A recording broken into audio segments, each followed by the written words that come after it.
Assalamualaikum warahmatullahi wabarakatuh. Waalaikumsalam. Alhamdulillahirabbil alamin. Wassalatu wassalamu ala asrafil anbiya'i wal mursalin wa ala alihi wa sahbihi ajma'in. Alhamdulillah, puji dan syukur pagi hari ini Allah mencurahkan rahmat dan kasih sayangnya. Kita bertemu meskipun secara virtual.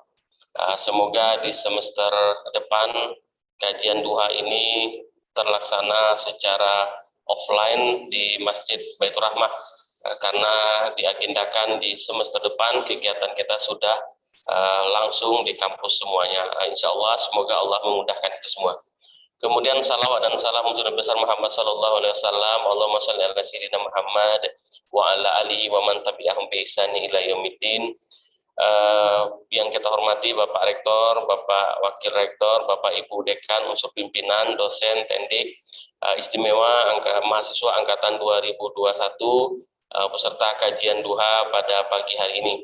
Salam penghormatan kita kepada Ustadz kita Bapak Dr. Sofyan Hadi, SAG, MAG, MAhum, yang insya Allah akan mengisi kajian pada pagi hari ini. Insya Allah tema kajian akan beliau bahas hari ini adalah penghuni surga Firdaus. Sebelum kita melanjutkan kegiatan, marilah kita dengarkan tilawah Al-Quran yang akan disampaikan atau dibacakan oleh saudari Gebi. Silakan untuk langsung kewirausahaan. Kepada Gebi kita persilakan. Baik, terima kasih Bapak. Assalamualaikum warahmatullahi wabarakatuh. Waalaikumsalam.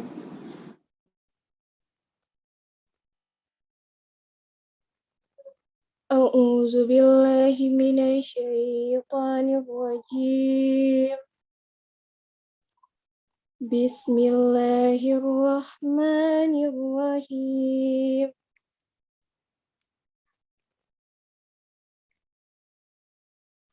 Min qablu hudal linnasi wa anzalal furqan.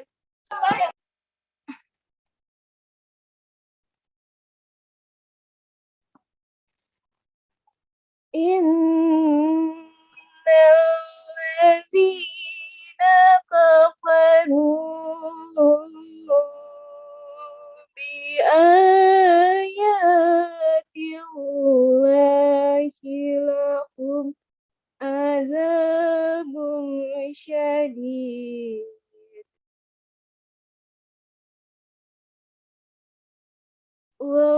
Wallahu azizun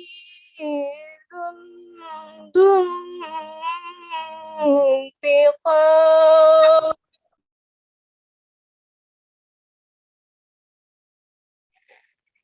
Inna Allaha la yakhfa alayhi syai'un fil ardi wala fis sama'.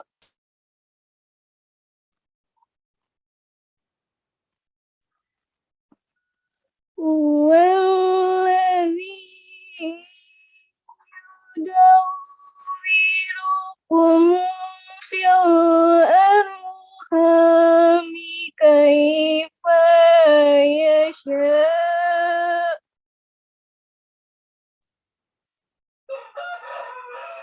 La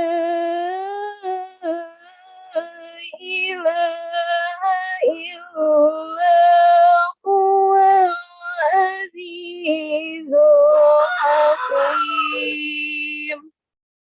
Sadaqallahul azim. Assalamualaikum warahmatullahi wabarakatuh. Waalaikumsalam warahmatullahi wabarakatuh. Terima kasih kita ucapkan kepada saudari Gebi Berliana dari kewirausahaan. Semoga tilawah ini menenteramkan hati kita semua. Selanjutnya kita akan mendengarkan kajian disampaikan oleh Ustadz kita Dr. Sofyan Hadi. Bagi saudara mahasiswa atau dosen serta tendik yang ingin mengajukan pertanyaan atas apa yang beliau sampaikan dalam kajian ini, silakan ditulis di dalam chat Zoom. Insya Allah nanti akan kita bacakan sesuai dengan waktu yang tersedia. Kepada Ustadz kita persilakan.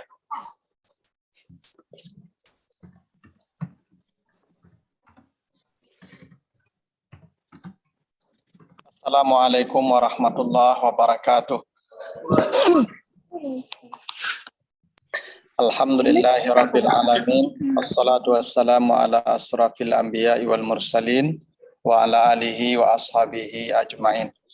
Yang saya hormati Bapak Rektor, Bapak Wakil Rektor, Bapak Ibu Dekan, Bapak Ibu tenaga fungsional dosen dan tenaga kependidikan Universitas Baitur Rahmah, adik-adik mahasiswa hadirin yang dimuliakan Allah.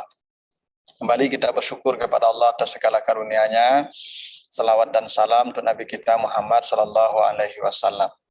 Bapak Ibu hadirin yang dimuliakan Allah, pagi ini kita akan bahas surat Al-Mu'minun, surat yang ke-23, ayat yang pertama sampai ayat yang ke-11. Walaupun saya tidak yakin akan bisa kita bahas mengingat waktu yang pendek, tapi beberapa poin penting dari ayat ini akan kita bahas. Intinya ayat ini menjelaskan tentang manusia yang paling sukses, yang dalam konsep Al-Quran disebut dengan aflaha. Jadi aflaha itu yang paling sukses orangnya. Tentu kita semua ingin kesuksesan. Ternyata kesuksesan itu kata Allah bukan karena dapat materi yang banyak, bukan karena dapat jabatan yang tinggi, bukan karena prestise ya, atau secara sosial dia mendapat kedudukan yang tinggi. Tetapi kesuksesan yang sejati kata Allah di ayat yang ke-10-nya sampai 11, allazina yarisunal firdaus, kalau Allah memasukkannya ke surganya yang namanya Firdaus. Karena surga Firdaus itu surga yang paling tinggi. Kata Nabi dalam hadis yang sahih, innal jannata mi'atu darajah. Surga itu ada 100 tingkat, 100 derajat levelnya.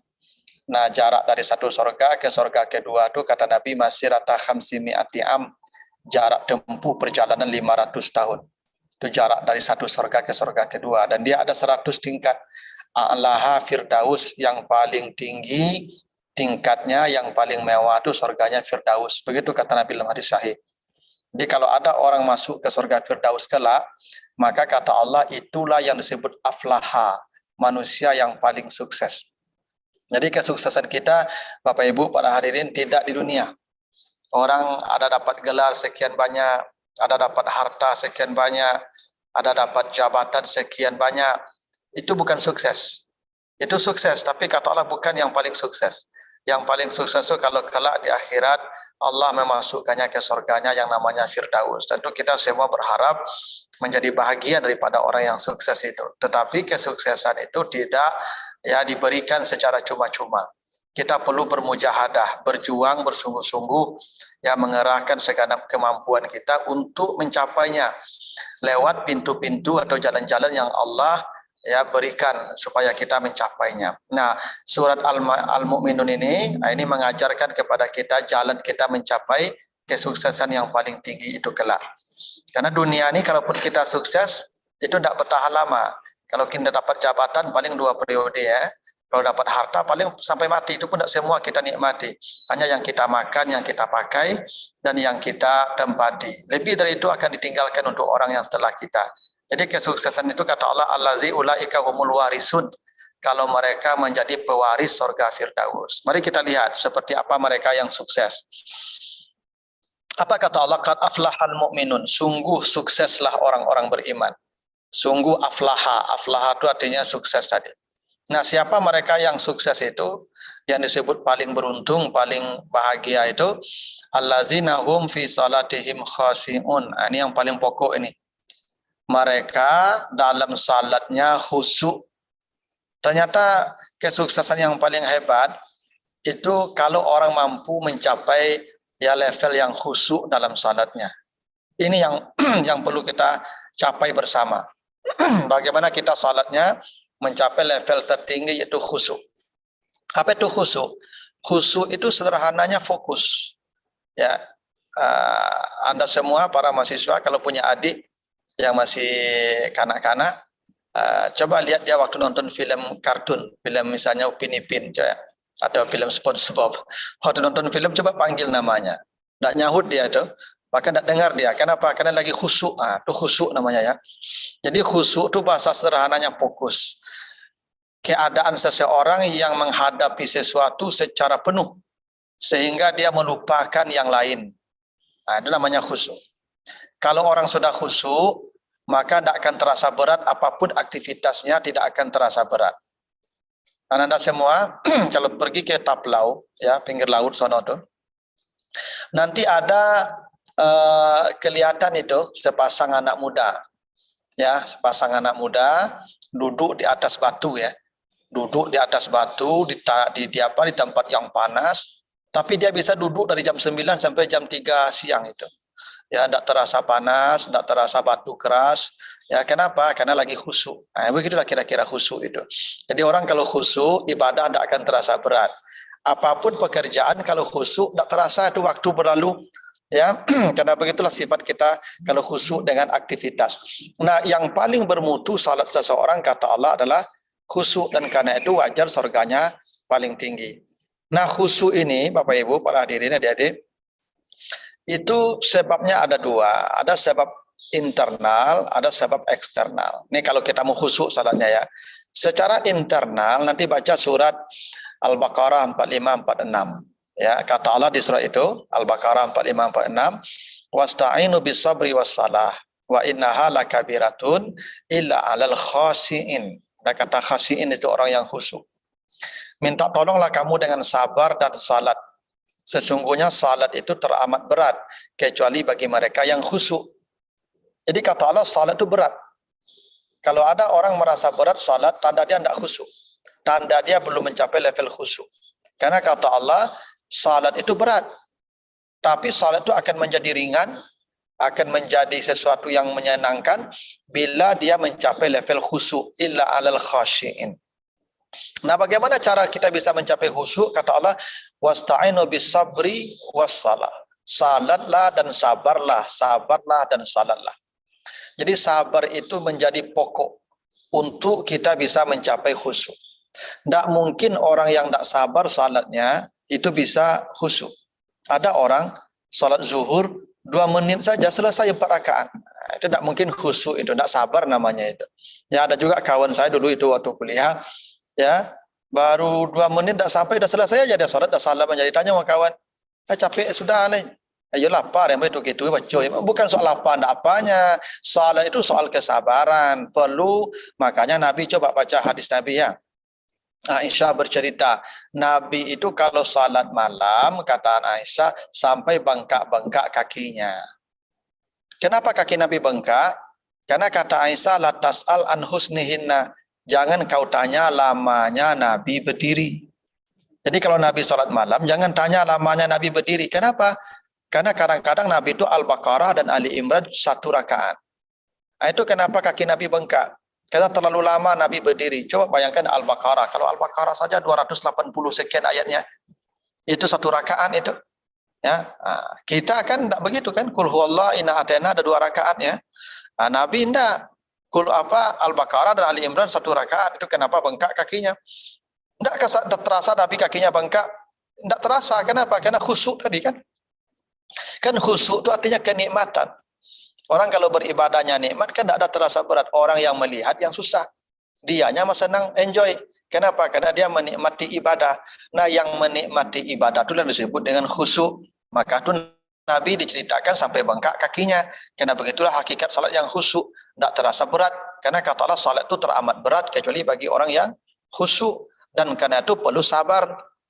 Nah, untuk bisa sabar itu, maka jalannya berjamaah. Ada hal yang menarik begini. Tadi kata Allah orang sukses apa bahasanya aflaha ya. Siapa mereka yang aflaha itu?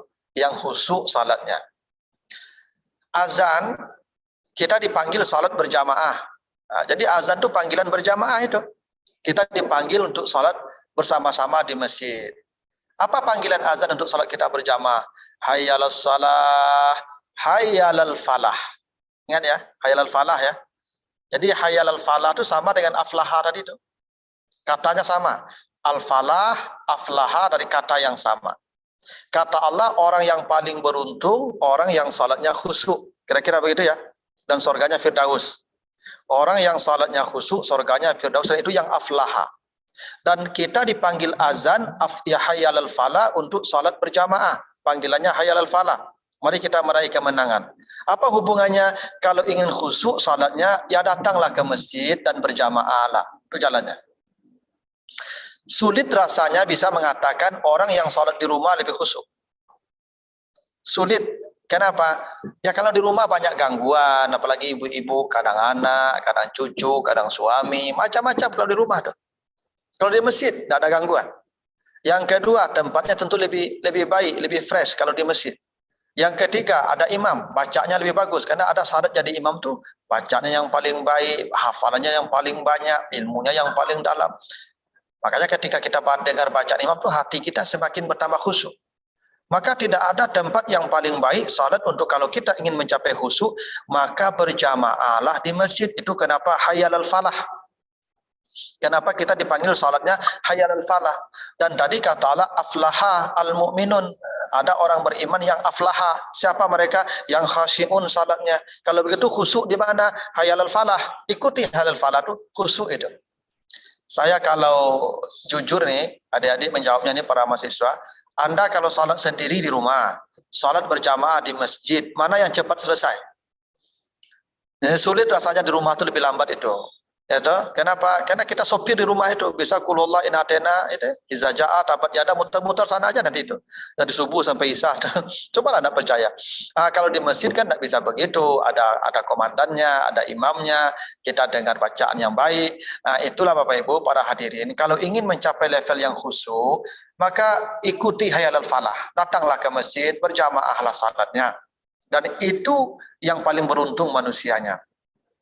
Itu kenapa kan kalau kita nanti salatnya berjamaah, itu salat kita dihitung dengan salat imam. Jadi kita ini begini loh, kalau kita salat berjamaah itu seperti beli buah. Bapak Ibu atau hadirin kalau beli buah satu-satu pasti diperiksa tuh. Kalau ada yang rusak, tidak jadi itu. Tapi kalau beli buahnya sekarung atau satu truk, pasti tidak diperiksa lagi. Kalau ada busuk 2, 3, 4 ya tidak apa-apa karena masih banyak yang baik. Kira-kira berjamaah itu begitu. Kalau kita sendiri-sendiri sholatnya pemeriksaannya ketat. Ya, ketat pemeriksaannya. Tapi kalau berjamaah itu longgar pemeriksaannya. Kenapa? Karena covernya dilihat. Karena kita kalau berjamaah itu Bapak Ibu, Bapak para hadirin, sholat kita dihitung ya satu paket. Pelaporannya satu paket. Jadi yang diperiksa yang di depan saja. Siapa yang di depan? Imam. Itu maka imam itu syaratnya berat. Yang paling baik bacaannya, yang paling dalam ilmunya, yang paling banyak hafalannya. Karena salat jamaah nanti dihitung dengan salat imam. Itu untungnya kita berjamaah. Jadi andai salat kita tidak khusyuk, andai salat kita mungkin tidak baik, tetap dianggap sempurna. Kenapa? Dihitung satu paket dengan salatnya imam. Itu kenapa paling beruntung orang yang salatnya berjamaah tadi, yang hayyalal falah tadi. Aflahalah dia. Andai salatnya tidak berbobot, tetap bobotnya sama dengan yang paling berbobot di situ. Itu kenapa begini. Salat berjamaah ini seperti air. Hadirin Bapak Ibu, kalau kita punya air satu gelas misalnya. Air kita ini kotor kena najis. Mungkin kotoran tadi masuk ke sana. Tidak boleh kita minum lagi, itu najis. Tapi dia bisa jadi bersih nih. Air kita ini bisa jadi bersih. Bagaimana caranya? Masukkan ke air yang lain yang jumlahnya mencapai 2 kula. Cari bak yang ukuran baknya 60 kali 60 kali 60. Isi air yang lain, masukkan air yang najis tadi ke sana. Bila dia mencapai itu nilai penuh 2 kula tadi, maka ambil kembali air tadi, minum, suci. Kenapa? Karena air tadi sudah berjamaah. Mensucikan air itu gampang, jamaahkan dia. Kumpulkan dia dengan air bersih, bersih dia itu. Air yang awalnya bernajis, kalau ingin mensucikannya, kumpulkan dengan air yang bersih. Maka air yang bernajis menjadi bersih. Kira-kira begitulah berjamaah. Andai salat kita tidak baik, salat kita banyak kurangnya, buruk-buruknya, berkumpul kita dengan orang-orang yang di situ salatnya baik-baik, maka salat kita menjadi bersih karena banyaknya orang-orang baik di sana. Itu pentingnya dan hebatnya kita berjamaah. Wajar Allah katakan aflaha tadi. Orang yang khusyuk, dan yang khusyuk kan yang berjamaah. Kenapa begitu? Karena ada hubungan al-falah dengan aflaha. Ya, jadi Bapak Ibu para hadirin, sedapat mungkin salatlah di masjid, salatlah di musala, berjamaahlah, kecuali ada halangan tertentu yang mengharuskan kita tidak. Karena jaminan surganya paling tinggi itu. Itu kenapa Nabi mengatakan besok amal pertama yang akan diperiksa orang salatnya, yang akan diperiksa dari seseorang di akhirat salatnya. Kalau baik salatnya semua baik, kalau buruk semuanya celakalah dia. Itu. Ya. Nah, jadi kalau ingin khusyuk, kata Allah sabar ya. Sabar, dan kesabaran itu adanya pada jamaah. Tuh, walaupun ada juga jamaah yang tidak sabar satu-satu. Kalau ada panjang, imam bacanya batu-batu. Saya belakangnya saat dulu ruku, imam punya batu itu. Dia tidak sabar namanya itu. Yang sabar itu tidak begitu dia. Ya nikmati apa yang dibaca imam itu. Nah, satu. Yang kedua kata Allah di Al-Baqarah 46, ya lanjutan ayat tadi. Allazina yazunnuna annahum mulaqu rabbihim wa annahum ilaihi raji'un. Kapan dia bisa khusyuk? Kalau dia meyakini itu salat terakhir. Begitu dia selesai salam, malaikat langsung mencabut nyawanya. Kalau ada Bapak Ibu para hadirin begitu keyakinannya dalam ibadah, pastilah ibadahnya yang terbaik. Karena kita ini kenapa tidak khusyuk salat? Kenapa salat kita masih belum mutunya maksimal? Karena kita masih yakin zuhur nanti mau salat juga, maghrib mau ikut juga, minggu depan mau salat juga. Coba kalau kita yakin ini salat terakhir, zuhur tidak ikut lagi, pasti kita melaksanakan ibadah dengan cara yang paling baik. Cobalah Bapak Ibu misalnya, ibu-ibu misalnya kalau dikasih tahu oleh malaikat nih, suaminya meninggal seminggu lagi, ada pemberitahuan dari malaikat, yaitu bahwa suami ibu meninggal seminggu lagi diambil. Apa yang ibu lakukan? Pasti semua permintaannya dikasih itu. Ya pelayanan yang terbaik itu. Kenapa? Dia mau mati. Sudah tahu jadwal matinya. Jadi kita ini kalau kita yakin matinya dekat, pasti kita beramalnya yang paling baik. Takut kita kalau amal kita ini asal jadi. Kenapa? Kita udah mau mati nih. Itu kenapa? Coba baca nanti di surah Al-Munafikun ayat yang ke-10. Ketika manusia hendak mati, mulai malaikat mencabut nyawanya. Apa yang dikatakan manusia?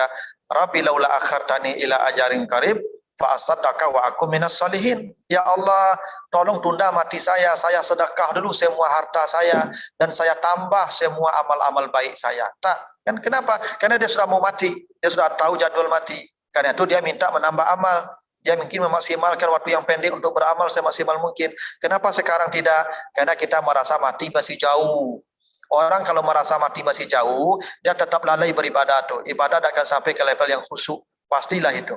Nah, karena itu jangan pernah meyakini akan salat zuhur juga nanti ya. Kalau zuhur dapat alhamdulillah, bonus namanya. Tapi nanti kalau sudah zuhur, asar jangan lagi. Tidak sedikit orang-orang yang ya tidak mencapai waktu sore. Saya punya jamaah ya, ada di Tabiang itu jamaah saya. Itu habis salat subuh, pulang beliau ke rumah, pakai pakaian salat juga, pakai sarung, pakai koko. Bilang sama anaknya, nak, ayah tidur sebentar ya.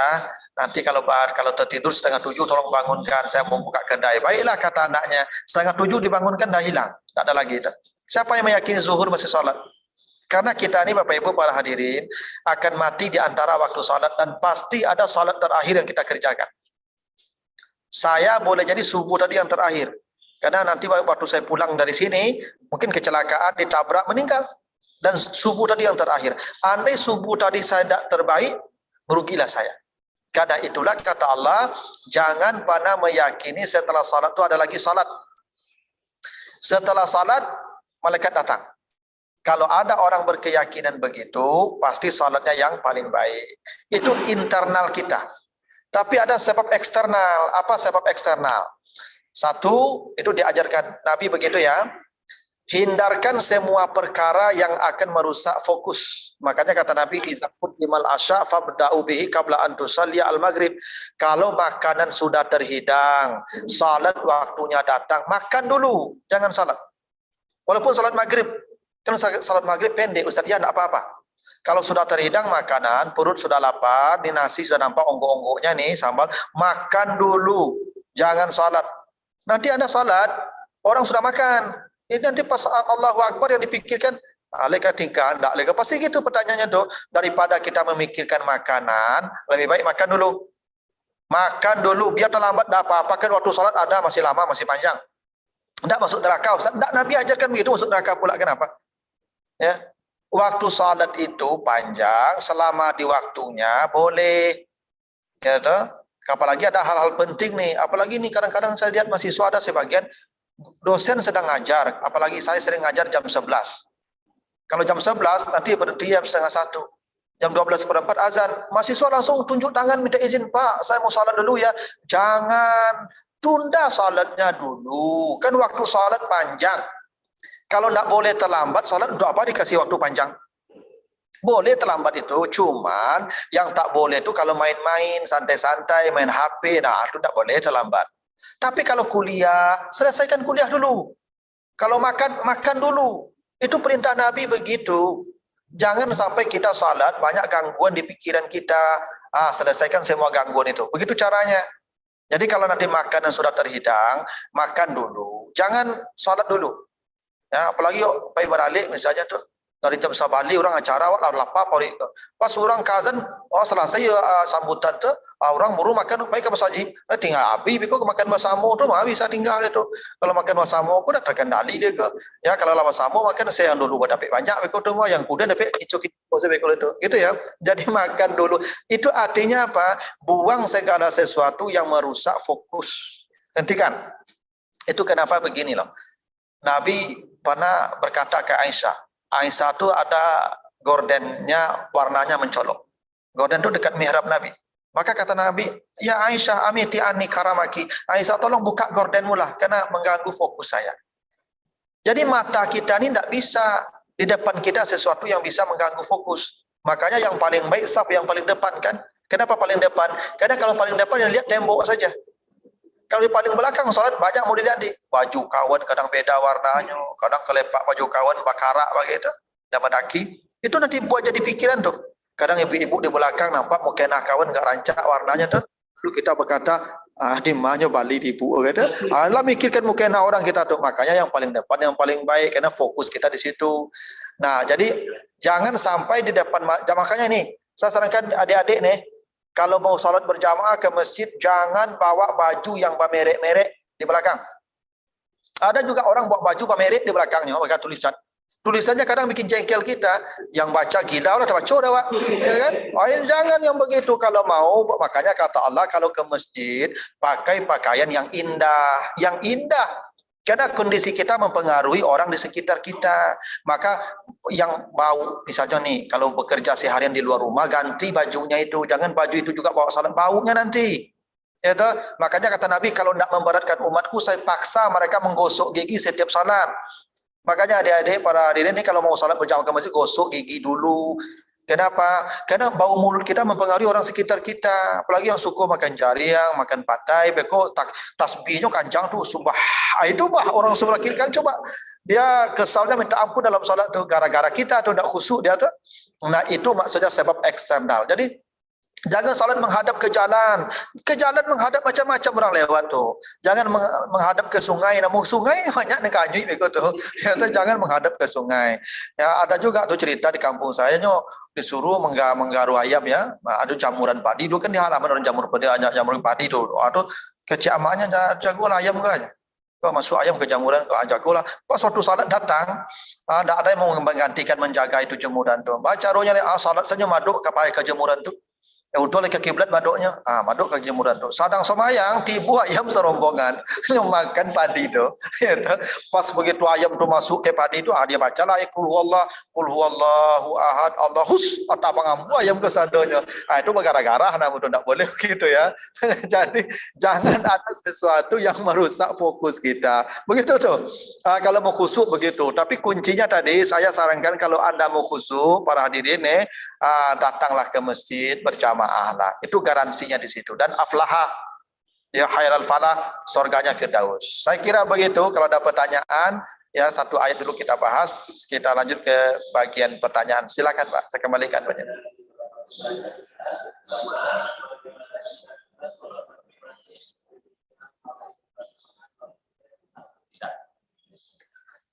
Sah tidak sah itu tergantung rukun syaratnya dipenuhi.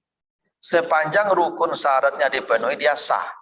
Cuman salat ini kan ada levelnya, dari level yang paling minimal ke level yang terbaik. Yang terbaik itu namanya orang khusyuk, khashiin, itu yang paling baik. Kalau ingin khusyuk, itu jalannya tadi. Tapi tidak khusyuk pun tidak apa-apa, tetap sah, kewajibannya tunai. Itu kenapa? Coba perhatikan redaksi ayat tadi ya. Allazina hum fi salatihim khashi'un. Khashi'unnya terakhir ya. Sebenarnya Allah bisa membunyikan begini, allazina hum khashi'una fi salatihim. Bisa. Mereka yang khusyuk dalam salat, tapi tidak mereka yang dalam salat khusyuk. Bedakan redaksinya tuh. Bisa khashi'un itu ditaruh di depan. Dia namanya predikat. Allazina hum khashi'un fi salatihim, bisa. Tapi nak ditaruh paling ujung khashi'unnya fi salatihim, ditaruh di depan. Apa maknanya? Salat saja dulu, khusyuk terakhir. Anda tidak bisa khusyuk, tidak apa-apa, yang penting salatnya di depan. Yang penting Anda salat. Kualitasnya nanti waktu nanti diperbaiki. Makin hari makin berkualitas. Tapi jangan kalau tidak khusyuk, tidak salat, tidak begitu maksudnya. Salat yang khusyuk itu indikator untuk dapat keberuntungan yang paling puncak. Semua orang yang salat pasti kelak masuk surga. Pasti. Cuman surga kan tidak sama. Surga itu levelnya beda-beda. Karena level terbaik, yang salatnya terbaik. Yang salatnya terbaik itu siapa? Yang khusyuk. Jadi kalau tidak khusyuk sah. Sepanjang dia mengikuti rukun dan syarat yang sudah ditentukan untuknya. Begitu. Jadi sah. Jangan ada kalau tidak khusyuk, tidak usah sembahyang. Tidak begitu tuh. Anda kalau mau cari surga paling tinggi, khusyuk. Tapi kalau mau masuk surga, salat. Itu aja. Kalau mau tidak masuk neraka, salat. Kan makanya, coba baca nanti surah Al-Mudassir, ayat 41 sampai 43. Kenapa penduduk neraka masuk neraka? Masalakakum fi sakar. Kenapa kalian masuk neraka? Apa jawaban mereka? Qalu lam nakum minal musallin. Dulu kami tidak salat. Berarti asalkan salat, tidak akan masuk neraka. Asalkan salat, pasti masuk surga. Cuman surganya levelnya macam-macam. Yang paling hebat tuh, yang khusyuk tadi. Nah, itu makanya kata khashi'un ditaruh di penghujung, bukan di awal. Itu rahasianya.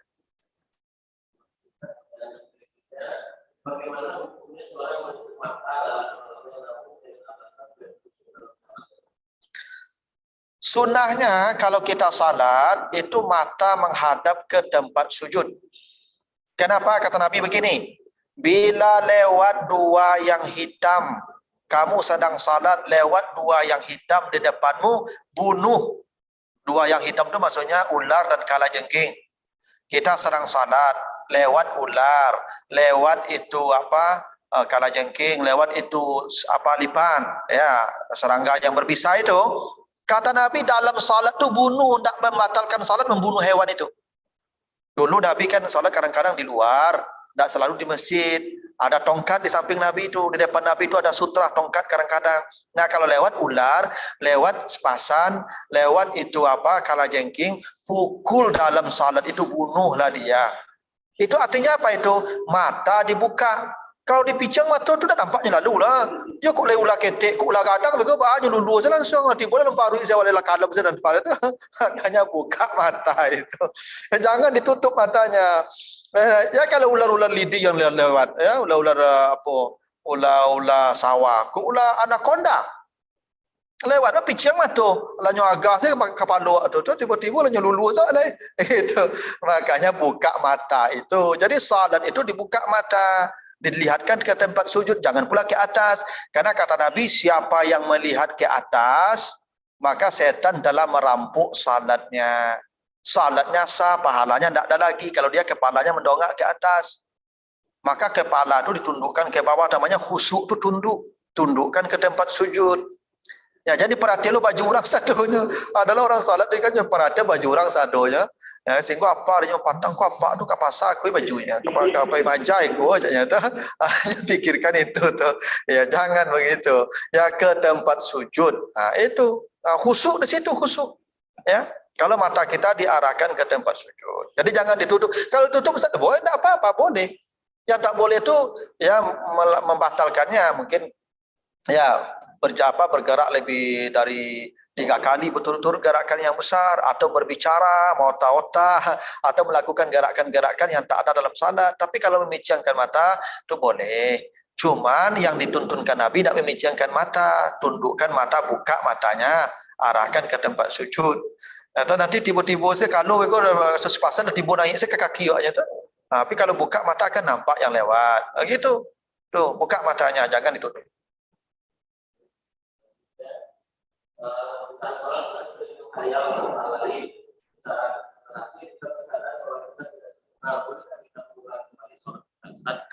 Mengulang salat tu tidak perlu kalau memang sudah selesai, kalau sudah rukun syaratnya dipenuhi. Oh tadi kita menghayal Ustaz ya, itu makanya istighfar kita habis assalamualaikum tu. Kan kita kalau salam kan assalamualaikum, assalamualaikum. Apa yang kita baca? Astaghfirullahalazim allazi la ilaha illa huwal hayyul qayyum wa atubu ilaih. Kalau kurang-kurang tadi ya Allah, kalau mungkin fikiran saya ke mana-mana, mungkin saya tidak menghadapkan fikiran saya ke Engkau, mungkin tidak ada fikir. Tolong ampuni ya Allah. Itu gunanya istighfar habis salat tu. Tu aku habis sudah sembahyang tu jangan lari saya langsung istighfar dulu. Kau mampu saya langsung lari itu. Bacalah astagfirullah dulu. Sehingga kurang-kurangnya tadi tutupi dengan istighfar kita itu. Tidak perlu diulang juga. Yang perlu diulang tu kalau ya rakaatnya tinggal pun tidak diulang, ditambah saja. Misal Bapak Ibu udah salat dah selesai, assalamualaikum, udah jalan ke pintu, ada orang kasih tu, Pak, salat Bapak kurang serakaat, katanya, balik lagi ke tempat semula, tambah serakaat lagi atau berapa yang kurang. Tidak usah juga diulang, tidak perlu diulang. Kecuali lah tiba di rumah, lah nonton sajam tu tekanan semua yang tinggal serakaat tadi, itu tidak usah diulang itu, ya itulah dimaafkan Tuhan nama itu, ya tidak usah diulang. Gitu. Yang diulang tuh kalau batal atau ada hal-hal yang kita lakukan yang sifatnya melanggar ya aturan pokoknya, itu ulanglah.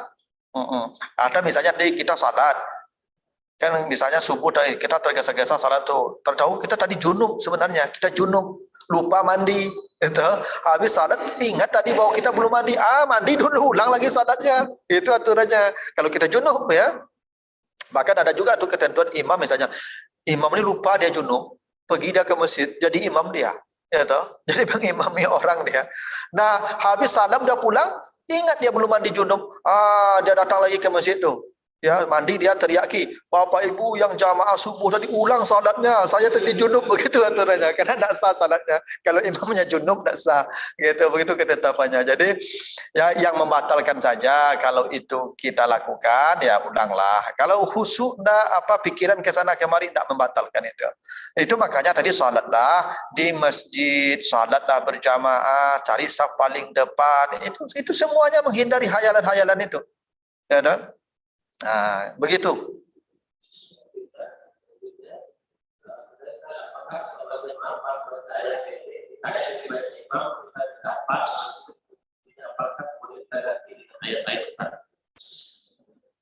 Salat berjamaah itu kita tidak suruh baca ayat, baca Fatihah pun tidak, kecuali rakaat yang sir. Misalnya rakaat pertama 2 subuh isya maghrib, tidak perlu jamaah baca ayat, baca Fatihah pun tidak perlu. Kan imam sudah baca tadi. Kata Allah begitu, iza quri al-Quran fastami'u lahu wa ansitu. Bila kau dengar baca Al-Quran, diam saja, diam, simak. Baik dalam salat maupun di luar salat. Kan ada tuh imam waladdallin amin, langsung dia baca ayat, tidak usah baca Fatihah kita. Dengar saja imam itu baca ayat. Kalau salah nanti kita ikuti, kita perbaiki.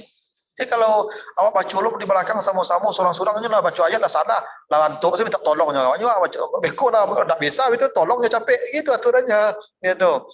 Jadi tidak usah kita baca ayat, kecuali rakaat yang sir seperti zuhur, bacalah. Fatihah kita baca, ayat kita baca. Tapi rakaat yang jahar tidak usah dibaca. Tugas kita menyimak bacaan imam. Termasuk Fatihah pun tidak kita baca kecuali rakaat ketiga atau keempat. Tidak bacalah Fatihah. Tapi rakaat 1, 2, maghrib, ya Isya dan subuh, tidak usah baca Fatihah, tidak usah baca ayat. Simak saja di imam.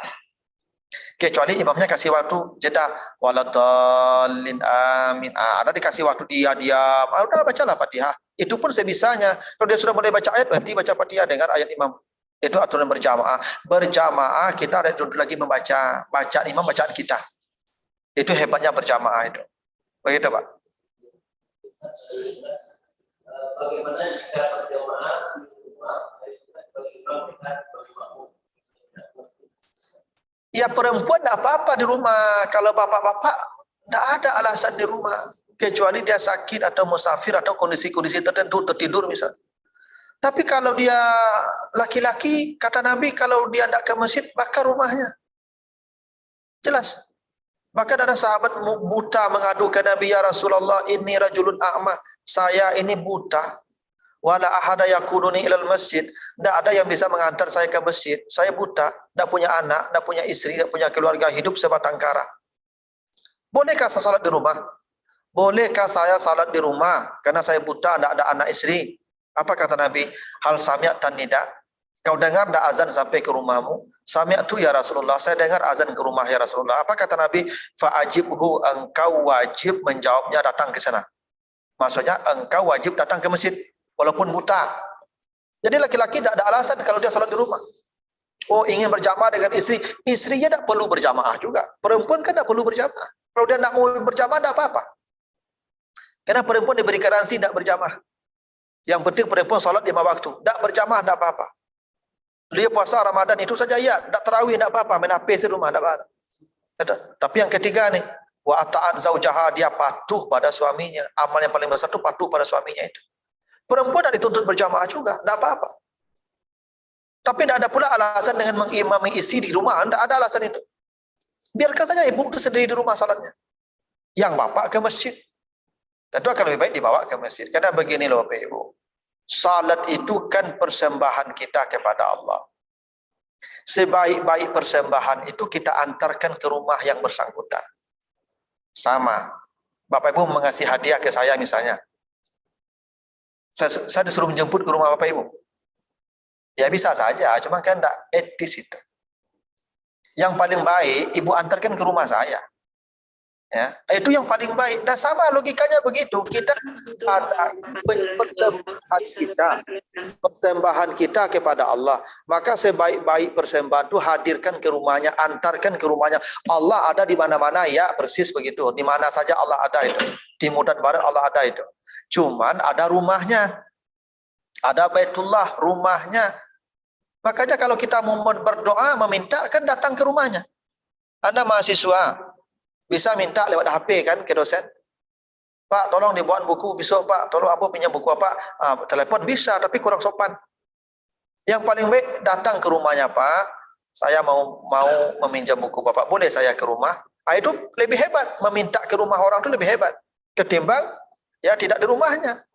Makanya tidak ada ibadah yang paling hebat kecuali di rumah Allah. Oh di rumah ya sah-sah. Ya kan kayak ibadah tidak selalu bicara soal sah, tidak sah. Yang terbaiknya yang mana? Afdalnya yang mana? Ya kalau sah, ya sah saja. Sepanjang rukun syarat dipenuhi. Tapi kan kita bicara yang terbaik, ibadah tuh begitu. Mana yang paling afdal? Yang afdalnya, ya samalah. Anda terlambat datang, pas orang azan. Boleh tak salat sunat langsung? Boleh. Tapi yang afdal tidak salat sunat. Dengar azan, jawab azan, berdoa, baru salat sunat. Kalau boleh, boleh. Begitu juga, bolehkah sholat di rumah Ustaz? Boleh, cuman afdalnya tidak di rumah. Mau surga Firdaus tidak? Ya sudah. Tuh. Kan di dunia ini kita tidak mau minimalis. Kenapa di akhirat kita minta minimalis? Ya yang maksimal lah, yang maksimal usahanya maksimal. Jamaah lah sholatnya. Coba perhatikan ya. Perintah salat dalam Al-Quran selalu jamaah. Aqimu as-salah. Tidak akimi salah, kecuali untuk Nabi Musa. Di surat Taha ayat 14 Nabi Musa disuruh salat aqimis salah. Itu personal, akimi itu tunggal. Umat Muhammad tidak pernah akimu, kecuali salat malam. Ya ayyuhal muzammil, kumi di situ bukan kumu. Karena salat malam sendiri. Tapi salat wajib nak pana akimi, tapi selalu akimu. Apa maknanya? Berjamaah. Nih, para hadirin. Apa bacaan kita dalam salat yang wajib itu bacaan yang pokok? Fatihah ada? Apa bacaan Fatihah? Iyyaka na'budu. Na'budu apa artinya kami? Kami berapa orang? Banyak. Kalau ada orang sendiri baca kami, bohong dia kan. Oh, itu kenapa berjamaah tuh? Supaya tidak bohong kita dalam salat kita. Begitu aturannya.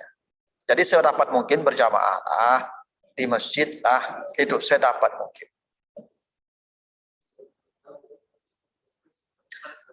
Oke, terima kasih banyak ya. Mudah-mudahan ada manfaatnya. Pas jam 9 ya. Kalau ada yang kurang berkenan, saya mohon maaf. Terima kasih atas segala perhatiannya. Wassalamualaikum warahmatullahi wabarakatuh.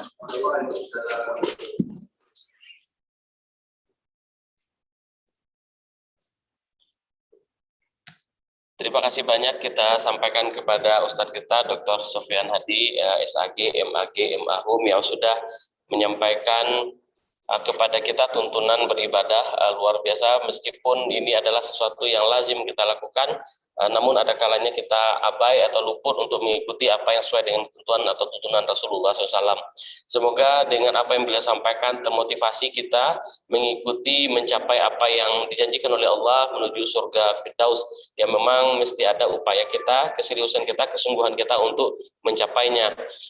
Biasanya umpannya bagus, nanti dapat ikannya insya Allah bagus juga.